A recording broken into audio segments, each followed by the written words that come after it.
Wanted to just take a few minutes. A couple of people asked me if I would do something just before Shavuos and teach a little something as a hachana preparation for going into Shavuos. And so I just wanted to spend a few minutes talking a little bit about one way or a particular perspective on our experience of Kabbalas HaTorah and a little bit of how we can understand um, our genuine relationship with Torah. Before Kabbalas HaTorah, before Matan Torah, HaKadosh Baruch Hu describes to Moshe and to the Jewish people what it is that the Torah is going to be for them, what it is that the plan is, what he has in store for them. And he tells Moshe, V'atem tili mamleches kohanim v'goy kadosh, that through what I'm going to do to you and do with you, do for you in a couple of days, right? This is all taking place when they arrive at Midbar Sinai. And HaKadosh Baruch Hu speaks to Moshe and tells the people to prepare themselves for 3 days for Kabbalas HaTorah.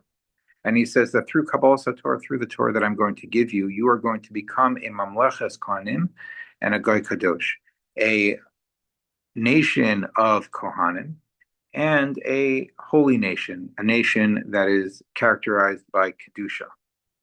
And I want to just take a few minutes and unpack and discuss a little bit about what these two terms, right, which are really very defining for our relationship with Torah and what it is that Torah does for us and what our lives with Torah look like.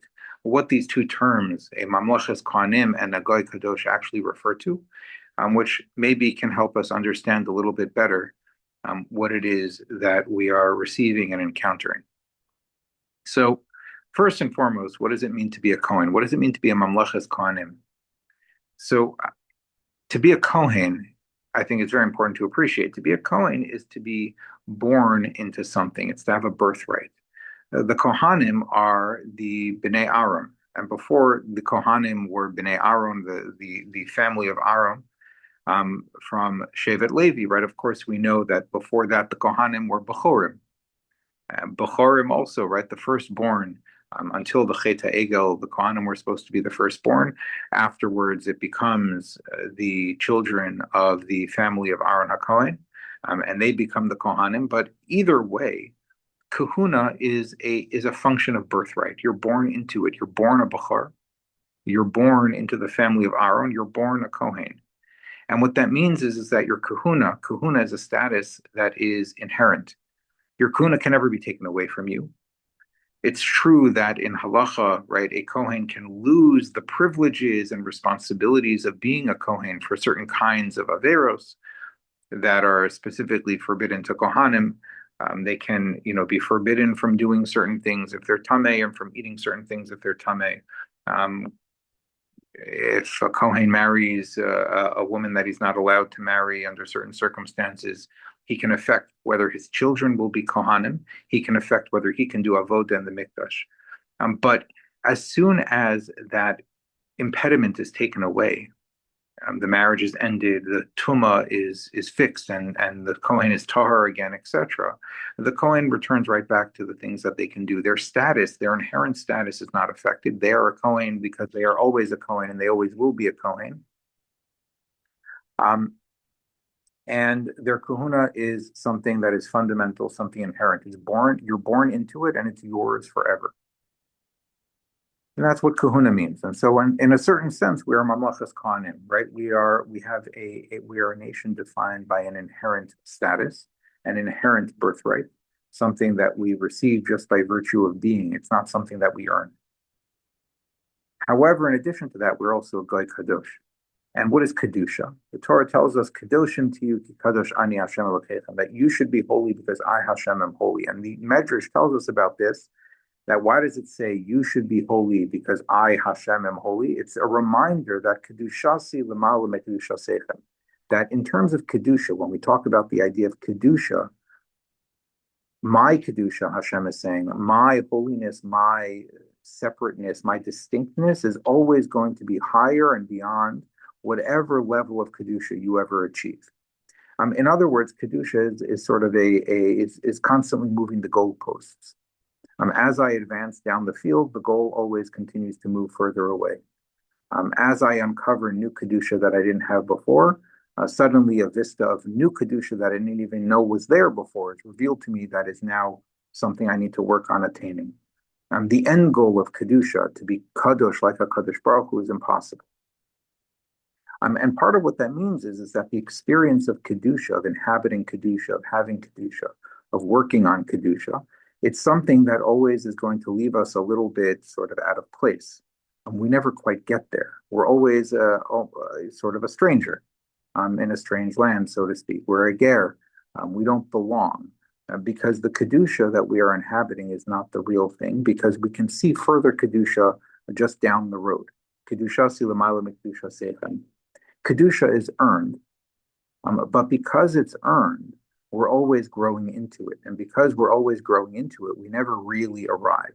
And so what we find is, I think, that when it comes to Kedusha, unlike Kahuna, our experience is that we have some of it, we have whatever we've attained, but there's so much more that we haven't attained that we can't even imagine that there is to attain. And no matter how much growth we have, we always feel a little bit out of place, a little bit inadequate, a little bit like things aren't working quite the way they're supposed to. And the Rambam makes this very clear in Mar Nevuchim. The Rambam says very explicitly, remarkably, and perhaps a little bit radically, although it's not so radical if you think about it both in philosophically and in terms of Panemius HaTorah as well. It's not that radical, but on the surface it seems a little radical. The Rambam says that by its nature, the Torah that we have, the Torah and the mitzvahs that we have, the rules and the structure and the halacha and the do this and don't do that and you must do this and you can't do that and all of the whole structure of Torah that we have, it can't fit perfectly well for all people all the time. There are always going to be, the Rambam says, there are always going to be people for whom aspects of the Torah don't quite fit for them. Fit in terms of it doesn't achieve what it's trying to achieve. The Torah is trying to bring us to a certain space. We see it's going to make us a mamlechas kohanim v'goy kadosh. And when it comes to certain people under certain circumstances, and the truth is for all of us under some circumstances, we encounter Torah like trying to fit a round peg into a square hole, or a square peg into a round hole, whichever one is harder. We don't quite fit. There are parts of Torah that don't quite click for us, that rub us wrong, that leave us feeling dissatisfied, that leave us feeling left out, that leave us feeling inadequate or incapable of actually achieving what it is that supposedly the Torah is demanding of us. And we're left out in the outside. We're left out on the cold. That's a consequence of the phenomenon of Kedusha. And this is sort of an inevitable consequence of Torah, the Rambam says. And this fact that we find ourselves sort of not fitting into the world structured by Torah can be a very, very terrible experience. It can be an unsettling experience, it can be a very painful experience. Right? On the one hand, we find ourselves sort of between a rock and a hard place. On the one hand, we're mamlechas kohanim, we fit. And the truth is that for most of us, most of the time, hopefully, we mostly feel like we fit. Perhaps not in the particular community we find ourselves in, or the particular family we find ourselves in, or the school we find ourselves in, whatever it happens to be. But within the broader structure of the Jewish people and the Torah and the mission of the Jewish people and mitzvos and so on and so forth, we find our place and we belong. And we feel like this makes sense, this works, this is where I belong, this is my birthright. I'm born into this and it's inherent to me. It's embedded into my DNA. But on the other hand, we don't only experience that sense of mamlechas kohanim, that we are kohanim, we have this birthright, we're born into it, we're right exactly where we belong. We also have this experience of kedusha. We are a guy kadosh. We have this experience of kedusha where this birthright that you've given to me and I can't get rid of, it's not working, doesn't fit. I push on it this way and I push on it that way, and there's sharp edges poking me, and it's not a perfect fit. It's not comfortable. And those times and those experiences can really be very, very unsettling. specifically because it's a birthright, specifically because we assume it's something that is supposed to work for us and we're told it's supposed to work for us, we find that it's not working for us. And inevitably, there are going to be parts of it that don't work for us. It might be waking up one morning and we're tired and rushed on our way to work, and tefillah is just not working today. It might be the fact that the Torah says, work on your anger, cultivate menuchas hanefesh. I'm furious. It might be trying to learn something, and the learning is just not going. It could be a variety of different, many, many different things. Midos, actual mitzvahs, learning, tefillah, whatever our roles in the community, our roles in family, our roles within Torah and within religion itself. There are lots of things that don't fit, and that experience can be very, very challenging. So this dual sense of kedusha that the Torah gives us, this being mamleches kohanim and goy kadosh, really puts us in a tough spot. And inevitably it does. If we're honest with ourselves, inevitably for any single person at any given time, there are parts that aren't working well. Maybe we cover them up, maybe they're not important immediately, but they're there. And for all of us at certain points in our lives and with respect to certain things in Torah, they're very, very hard and they really throw us for a loop. And so I think it's worth thinking about for a minute, sort of where this comes from. So I want to talk about two possibilities or two possible sources for this sense of strangeness, this sense of foreignness with respect to at least parts of Torah that we experience. Where does it come from? So first off, the Mikubalim speak about two paradigms of reality. There are sort of two stages, there are really three stages of reality, but two basic paradigms of reality that things function in. There's a paradigm called Tohu, and there's a paradigm called Tikkun. And the reality or the paradigm of Tohu, which sort of is referenced, of course, in the second pasuk of the Torah, right? The world prior to the first day of creation, as creation begins, prior to that first day unfolding, is Tohu, is chaotic. It's unordered. And that's what Tohu is. Tohu is a sense of reality, and this reality exists all over the place, and it exists in experiences that we have, and it exists in our minds sometimes, in our feelings, in our relationships. Sometimes things are chaotic. They're not well structured. They're not well ordered. They're all over the place. This is what creation was prior to it becoming ordered. When it was just this raw, intense light and ratzon and power of HaKadosh Baruch Hu that was not yet ordered and contained and structured in some fixed way through the 6 days of creation. It was chaotic.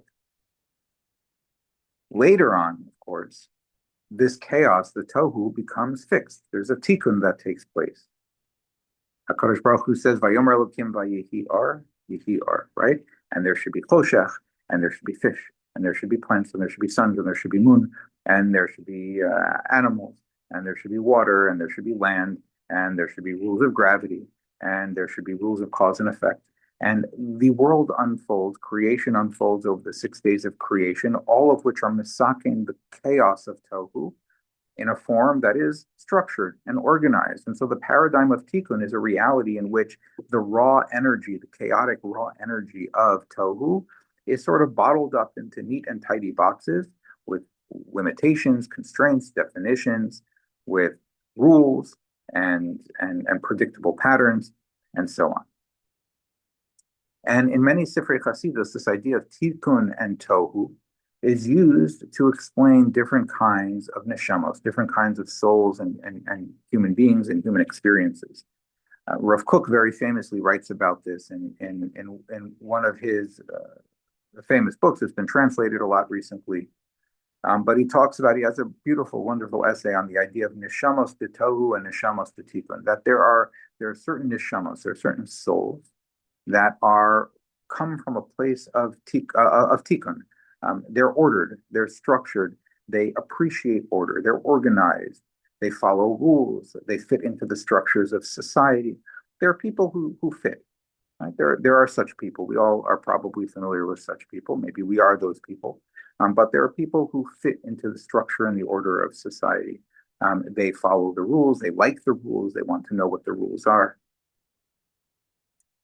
They come from a place, they have neshamos that are coming. Why are they like that? They come from a place, their neshamos are coming from a place where the raw energy is already organized and structured. They come from a tikkun space and they manifest in this world as people who embody tikkun, right? They tuck their shirts in, they wear their ties nice, they wear, respectable clothes as opposed to sort of weird and crazy clothes.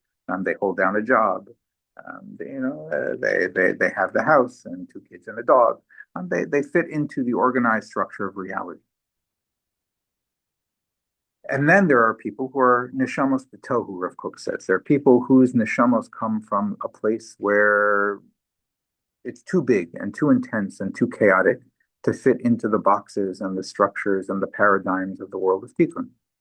This is a world of tikkun. We live in a world of tikkun. There are tables and chairs and apples and oranges, and there's you drive on the right side of the street, not the left side of the street, and you stop at stop signs, and you get a job, and that's how you make money, and your employer pays you, and you pay your taxes, and you buy a house, and you invest in the house, and you pay your mortgage, and then at the end you retire.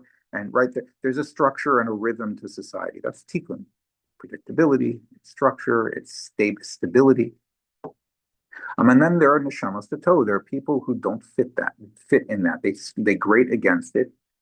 They don't. It doesn't fit. You see this, in school kids, right? There are the kids who have their desks all neat and organized, and then there are kids whose like backpacks are constantly exploding with lunch from last year, and every piece of paper is stuffed in every little crevice, and nothing is ever put in a folder. They're chaotic people, and they're organized and structured people. They're neshamos to toe, neshamos to tikkun. These are just expressions of the fact that your neshama, your personality, the spiritual energy that drives you and manifests outward in your thoughts and your feelings and your character traits and your behaviors is coming from a certain place. And so neshamos to tohu are the kinds of people respectable society often looks down on, right? The people who are sort of rebellious, the people who don't fit the mold, who break the rules, the punk rockers and the social justice protesters, or on the opposite, I'm not making a political comment, but the people who push against the existing structure of society. Those are neshamos de tohu. They come from a chaotic place. They don't fit within the structure. But Rav Kook says, why don't they fit within the structure? Because their neshamos are coming from a place that came before creation. They're actually coming from a much higher place, a place of raw spiritual energy that doesn't fit into the neat structures of the Olam HaTikun. And so these neshamos de tohu, they're full of energy. They're full of drive. They know that there's something better because their neshama comes from something better. Whatever structures and whatever organizations we currently have and the rules that we follow and so on and so forth, we could always be doing better. We could always be doing better. We've been doing better. We've been learning gradually, little by little, to do better for thousands of years. And the only reason we ever move anywhere is because neshamos de tohu step in and say, tear it all down. We're going to do it better this time. Right? Tear it all down is we don't like the way it is. We don't fit within this. We're not going to, follow the rules. And so Rav Kook says, yeah, neshamos de tohu can be dangerous and they can be destabilizing, but ultimately neshamos de tohu are coming from a place where they're connected with something that's sort of prior to tikkun and higher than tikkun. And all they want is to see things better. They don't necessarily know what better looks like, and can't necessarily connect with that, but they know that there's more than what we currently have.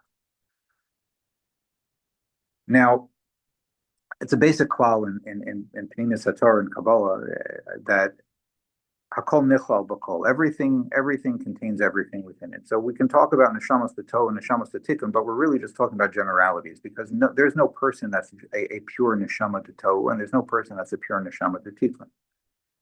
Everybody has aspects of tohu and tikkun within them. Every neshama itself is a composite of many, many different bechinos and aspects. And so we have aspects of our neshama that come from tohu and aspects of our neshama that come from tikkun.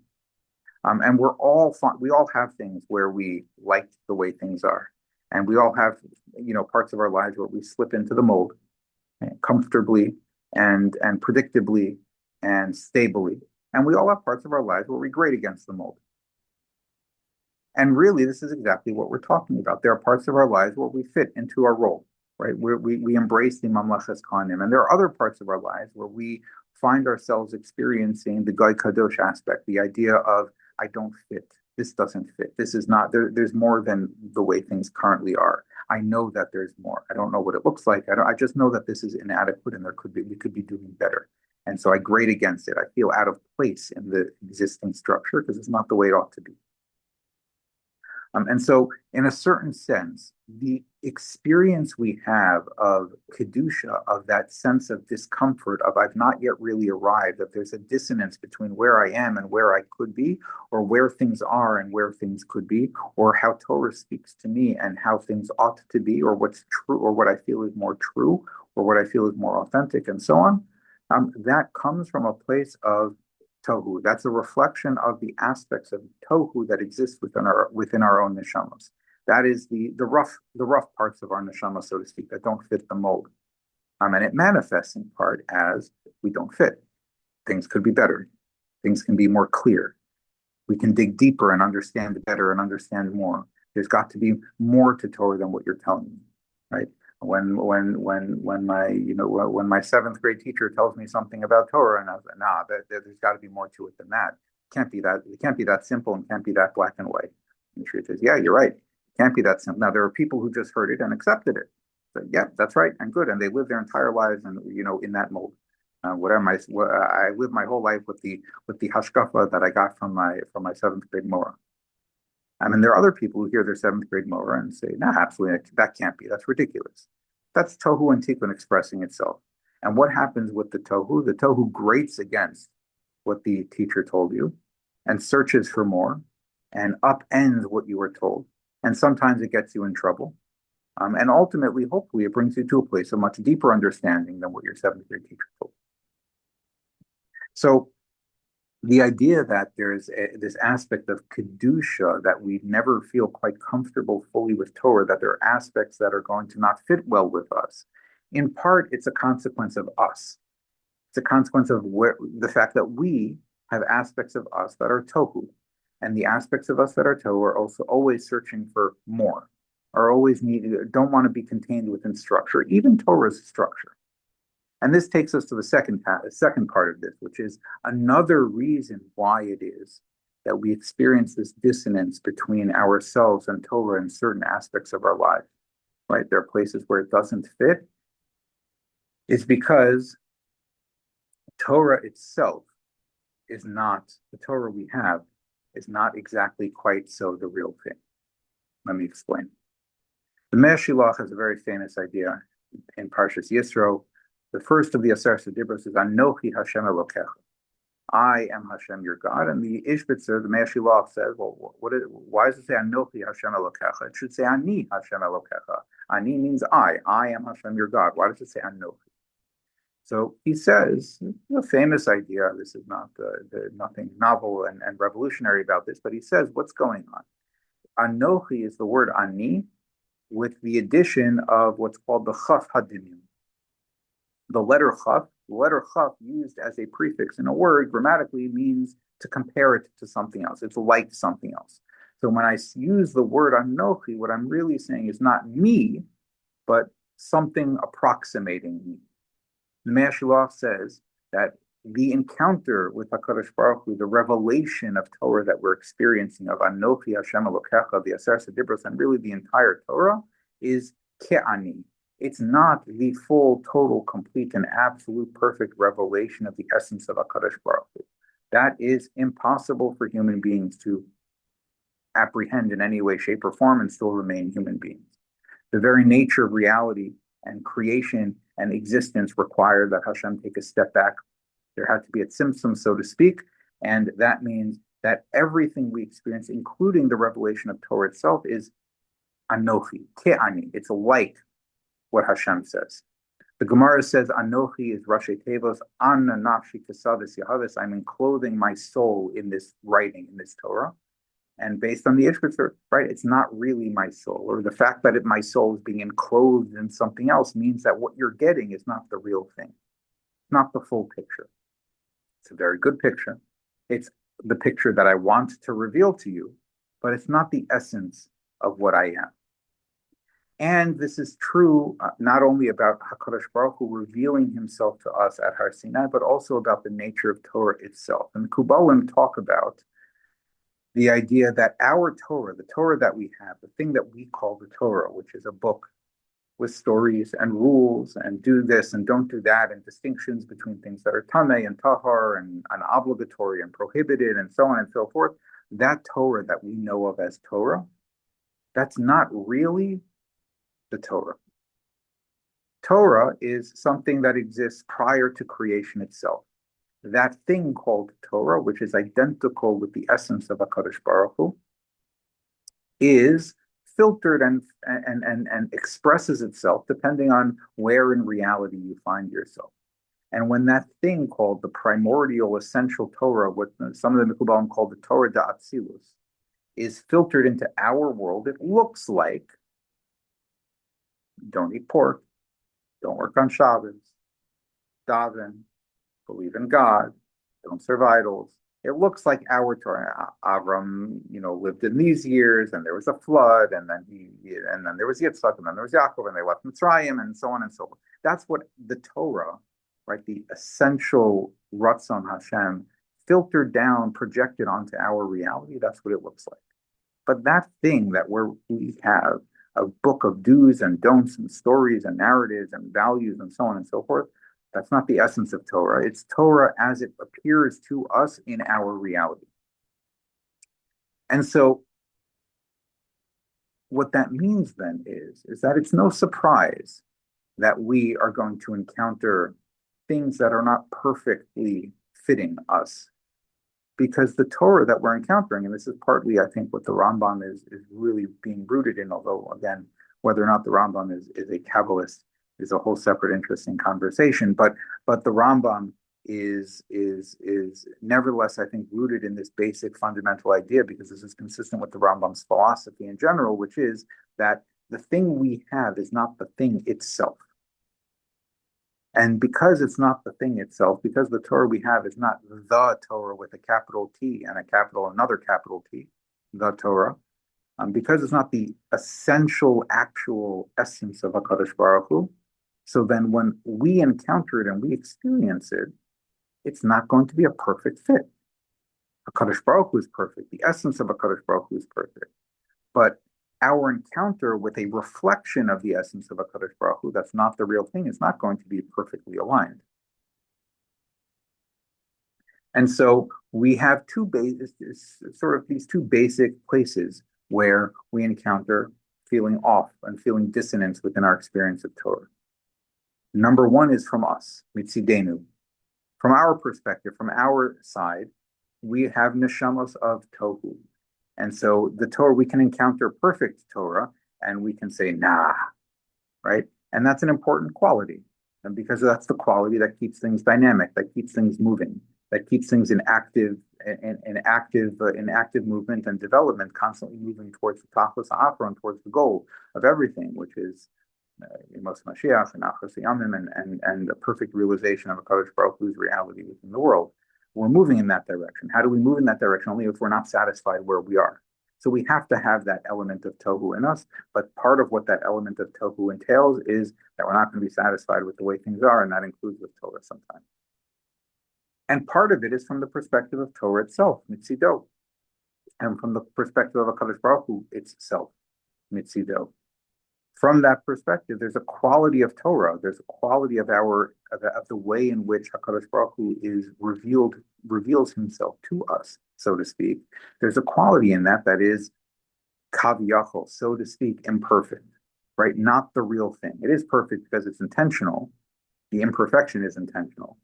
So that too is part of the perfection. But nevertheless, there's something about it that's not the thing itself. And because of that, the thing we're encountering is going to rub us wrong somewhere. We are in perfect alignment with the real Torah. By definition, Kadosh Baruch Hu looks into the Torah and creates the world. The world is a reflection of the blueprint of Torah. We are a reflection of the blueprint of Torah. If we're looking at us in comparison with Torah itself, perfect alignment has to be, because one grows from the other, right? The fruit has the same DNA as the tree, but the fruit is the same as the tree. Okay, but we're not looking at the thing itself. We are encountering through Kabbalas HaTorah, through Matan Torah, the books that we have, from Chumash all the way down. The thing we're encountering is not the thing itself; it's the revelation of the thing.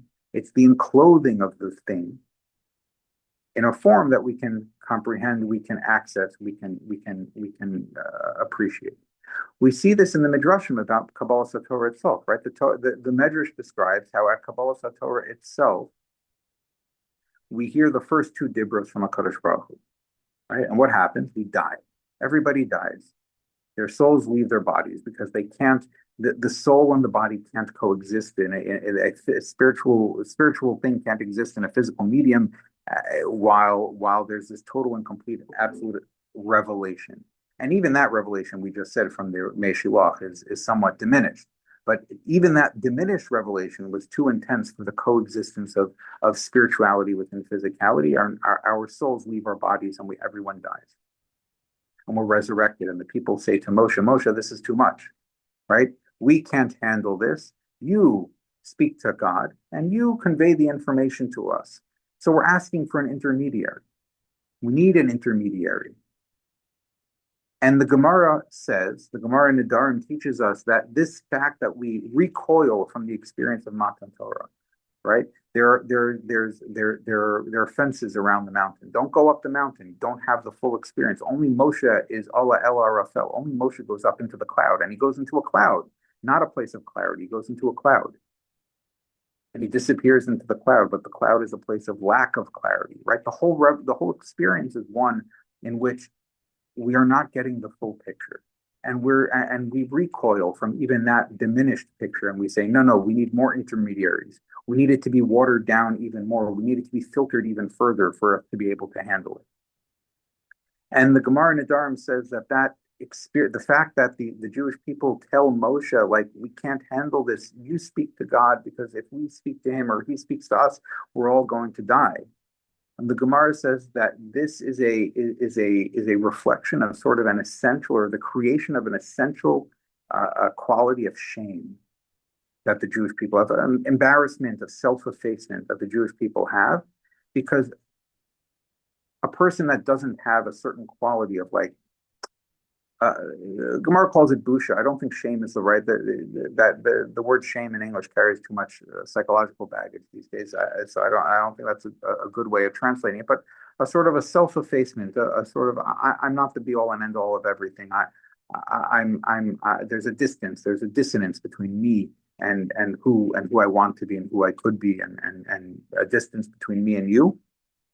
That distance, if you don't have that sense of shame in the face of HaKadosh Baruch Hu, then it's questionable whether your ancestors stood at Har Sinai, the Gemara says. Meaning, we inherited this quality of the experience of distance, of dissonance between us and God, from the very experience of Matan Torah itself. And so this quality, this experience of there's something off here, there's something that doesn't fit perfectly, there's something that rubs me wrong, is fundamental, and it belongs. Supposed to be. Now, in order to understand what this is and why it's there, I think it's very interesting to think back to what we started off with, which is the idea of kahuna. Right? So kahuna is kedusha, is our birthright, right? It's inborn. We have it, we belong.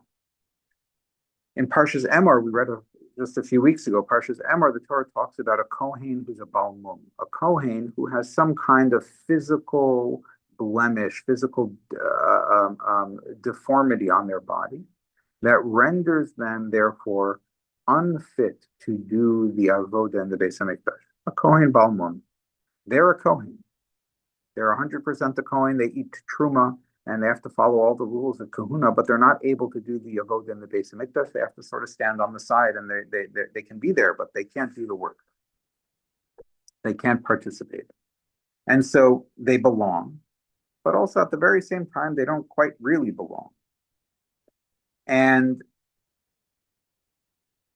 this idea that the Kohen Balmum, someone who belongs and doesn't belong at the same time, the Sfarim talk about how really, anything that is discussed in the Torah is just is just a description of the microcosm of the human being, right? And the Baal Shem Tov talks about how we each have, you can take every character that you encounter in the Torah, and we all have them inside of us. We have Moshe inside of us, and we have a Paro inside of us, and we have a Noach inside of us, and Avram and Yitzchak and Yaakov, and they're all playing the events of the Torah, the narratives of the Torah, playing out inside of us all the time. The characters of the Torah, the phenomena described by the Torah, are all playing out inside of us at any given time. And the Kohen as well, we all have a bechina of kahuna inside of us, right? This is the Mamlachas Kohanim, right? We all have an aspect of kahuna inside of us, and therefore we also have an aspect of Kohen Balmum inside of us as well, right? There's an aspect of us where our kahuna is also carrying a mum. This is the sense of, right, my birthright is broken in a certain way. I belong and I don't belong at the same time. This is mine. Torah is mine. I belong here, and at the same time, this doesn't work well for me. This bothers me, not in a superficial kind of way. Like I want some ice cream, but I had a hamburger 2 hours ago. Like deeper, right? Very, very deep. It is, and those are sort of those existential discomforts with Torah are real. We experience them. That's the Kohen Balmum. The Mei Shilach talks about how at the beginning of Parshas Emor we find a bunch of rules about Kohanim. One of them is the rule about a Kohen Balmum, but we find 4 other rules about Kohanim: who they can marry, whose funerals they can go to. They can't go to people's funerals, but they can go to their parents' funerals, and so on. And the Mei Shilach says that the 5 rules about Kohanim that we find at the beginning of the parsha, they actually represent 5 different kinds of very legitimate complaints that people might have on HaKadosh Baruch Hu. Right? The Kohen himself can complain about these things, so to speak, and we can complain about these things. Right? Why can't I eat or drink what I want? Right? The Kohen can't do avoda after drinking. Why can't I Why can't I marry who I want? Why am I put in a certain place based on my intellect, my gender, my age, my marital status, my income? Why do I find myself, shoehorned in a certain place in the community, in halacha, and so on? And the taina, the complaint of the Kohen Balmum is very strong, right? You, HaKadosh Baruch Hu, you made me a Kohen. You made me a Kohen. You gave me a birthright. It's mine, and you're not taking it away from me. And you also stuck me with this blemish. You don't take away my kahuna and let me be a normal, regular person. Instead, you stick me with a kahuna, and you stick me with a blemish, and I'm stuck in the middle. I don't fit here and I don't fit there. I'm stuck. I'm like a ger. I'm like a stranger that doesn't fit, right? I'm lonely. I don't fit in. I don't fit in with my Kohen brothers. I don't fit in with the regular people because I'm still a Kohen. I have to follow special rules. I don't fit. It's a hard point. A hard question. And the Mei Shilach says that these 5 questions that can be raised based on the beginning of the parsha, the complaints against HaKadosh Baruch Hu, or the place we find ourselves, or the things we're restricted by at the beginning of the parsha, they're responded to by the end of the parsha. The end of the parsha lists 5 holidays. The end of Parshas Emor goes through the holidays: Pesach, Shavuos, Rosh Hashanah, Yom Kippur, and Sukkot. And the Mei Shilach says they correspond to the 5 kinds of complaints that the Kohanim are making, or could make. And he says that the holiday that responds to the complaint, the discomfort of the Kohen Balmum, is the holiday of Shavuos. And he explains that the whole idea of Shavuos is this idea of Anochi. Is the Aseret HaDibros introduced with this idea of Anochi, that there's something still undiscovered, something left mysterious in our relationship with HaKadosh Baruch Hu. HaKadosh Baruch Hu builds a relationship with us through Torah, and Torah is a conduit for that relationship. but there's something being held back about HaKadosh Baruch Hu even in that relationship. There's a mystery left to be discovered, so to speak. And that's the cause of the strangeness. That's the cause of the discomfort, as we've already said. HaKadosh Baruch Hu engages us at Har Sinai, like the Medrash says, a kala and a chassan at a chuppah, a bride and a groom getting married. And the way the Torah is being revealed to us and the nature of the medium of this relationship is, in and of itself, a foundation for a continuing and unfolding relationship. In any good relationship, right, the intimacy in the relationship present in a marriage is not made up of things I know about another person. On the contrary, if I think I know everything about the other person, then the relationship is dead. There's nothing to know, nothing new. There's nothing beautiful anymore. Newness, novelty, discovery is where we find life in the relationship. And so part of what is happening here is that when we experience dissonance, places where the Torah doesn't fit or we don't fit the Torah, Torah doesn't fit us, we don't fit the Torah, what we are actually encountering is the places in which the true essence of Torah hasn't yet been revealed to us. It's the places that are defined by the Anochi, by Hashem saying, I'm giving you a Torah and I'm holding something back of myself so that you can search for it and discover it. And after you discover it, you'll realize there's more that I've not revealed to you. And you're going to keep looking and keep discovering and finding new and finding more and building a relationship through an ongoing process of discovery of more.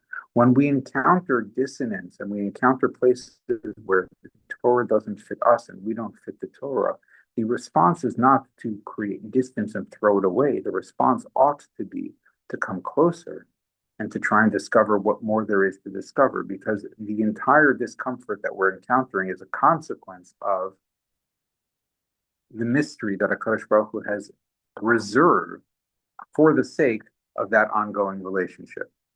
And that's the essence of Anochi. That's the essence of Shavuos. Shavuos is all about this idea that I am engaging and creating this foundation of a relationship with you through Torah.